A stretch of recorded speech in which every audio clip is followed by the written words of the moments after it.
तिकडे घरच पडलेले का सगळं सामान माझं गेलं घरात. काय बी गावत नाही, भांड कोंड काय गावत नाही लेका माझं.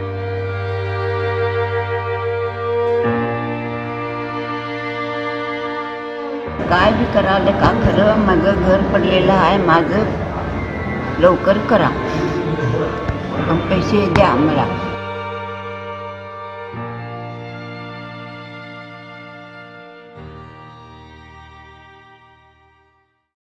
बेळगाव शहरातील तहसीलदार गल्लीतील लक्ष्मी गोविंद मुतकेकर या वयोवृद्ध महिलेच्या स्वतःच्या मालकीचे घर कोसळून 1 वर्ष उलटून गेले. वारंवार महापालिका व तहसील कार्यालयाचे उंबरठे झिजूनही त्यांच्या नुकसान भरपाईच्या मागणीला कुणीही दाद दिली नाही. या सरकारी यंत्रणाच्या ढिसाळ आणि बेपर्वा कामकाजामुळे त्या आजीच्या डोळ्यात अश्रू होते, पण त्यांना ऐकून घेणारा कोणी नव्हता.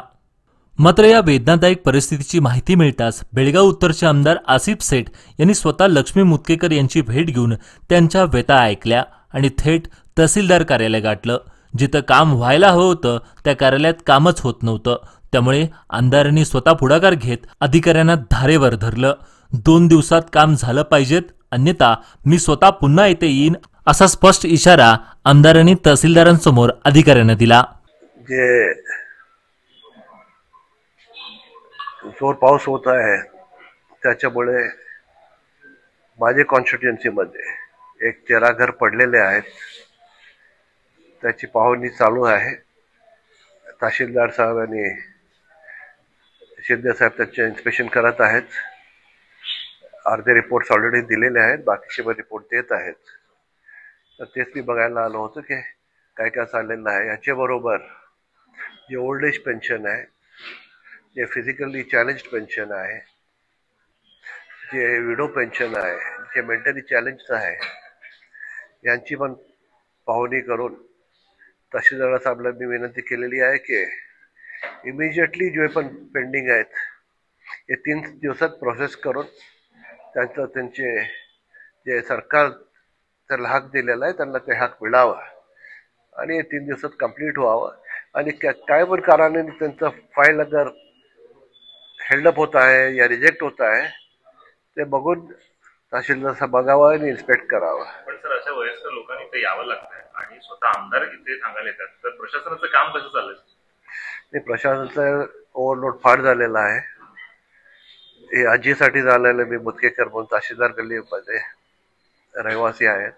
हे 2-3 इथं आलेले होते, नंतर माझ्याकडे भेटला आले, त्यांना घेऊन मी इथं आलेला आहे. आणि असं परिस्थिती आणि एकदा येणार नाही हे मी तहसीलदार साहेबांना सांगितलं आहे आणि असं पुढे होणार नाही, मला पूर्ण भरोसा आहे. नाही, तहसीलदार सांगितलेलं आहे आणि शिंदे पण सांगितलेलं आहे की 1 आठवड्याच्या आत त्यांचा पूर्ण फाईल कंप्लीट करून त्याच्यावरती ऍक्शन होईल.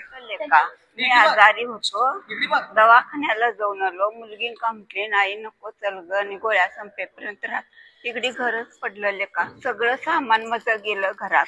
काय बी गावत नाही, भांड कोंड काय गावत नाही लेका. लय दिवस झालेलं का करून काय करू. हे देत्यात एक शेड बांधून राहूच म्हणून करलेलो मी आले. आता लेकी जवळ हाव मी आले का. आता ते मी एकटीच हाव असं शेडात. इथं लेकी आणलेली माझ्या आजारी होतो म्हणून ते घर तिकडं पडलं का. मला नंतर गल्लीतल्यांनी फोन करून सांगितले असं घर पडलं तुमचं. सामान सगळं घरातलं का माझं. आणि मी तिथं लेकीच्या घरात काय मिळवत नाही का माझं. घरातलं सगळं गेलं माझं. आमदार करतो काम म्हणाले, देतो म्हणाले. किती दिवस राहणार तर करतो, आधी काम करून देतो तुझं म्हटले. मला थोडं दिले आणि इथं काय तर करून लेका तिथे तर रोज गावतात मला.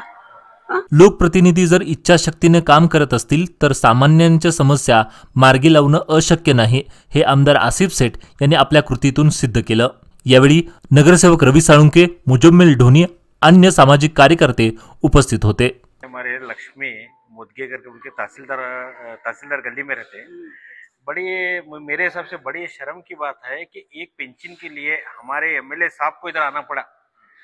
काम तो बहुत अच्छा करते हैं, लेकिन इसका मतलब क्या कि ये एक 90 साल की एक बुजुर्ग महिला को 6 महीने से इनको जब तकलीफ हो रही है, तो मेरा मानना है बहुत इसके पहले भी कंप्लेंट्स आई, जो इनको जो पैसा देता है ये देता है उसका अर्जेंट होता है. इनका या जैसा बोले कि 90 साल की एक बुजुर्ग महिला को 6 महीने से चक्कर लगाना पड़ा। ऐसे ही बहुत सारे हमारे पास भी है। तो उनको डॉक्यूमेंट्स अगर वो डायरेक्ट पब्लिक अगर आती है तो उनको जो बेवा औरत है उनको बच्चों की डेथ सर्टिफिकेट लाओ, तुम्हारा एड्रेस करेक्ट नहीं करके बोल के घुमाने का काम चल होता है। अगर उनको डायरेक्ट अगर काम आता है एजेंट के थ्रू या आता है डायरेक्ट तो वो इमीडिएटली होता है। तो ये नहीं डॉक्यूमेंट्स उनका है, लेकिन बेचारे को 6 महीने से उनको खाली घुमाने का चक्कर चला था। आज एमएलए साहब आके खुद इनका पेंशन करके दे, बहुत अच्छी बात है। लेकिन एक अफसोस की बात क्या है कि तहसीलदार ऑफिस के हर एक अधिकारी को बड़ी शर्म की बात है कि एक पेंशन के लिए हमारे एमएलए साहब को इधर आना पड़ता है, बोले तो सोचने की बात है उसमें देखिए।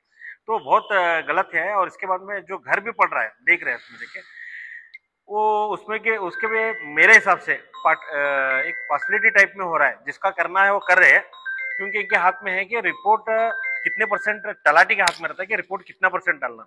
तो उनको जिसका रिपोर्ट अच्छा डालना है वो डाल रहे हैं, जिसका नहीं करना वो नहीं कर रहे। मेरे हिसाब से ऐसा हो रहा है। तो ये चीज नहीं होना चाहिए।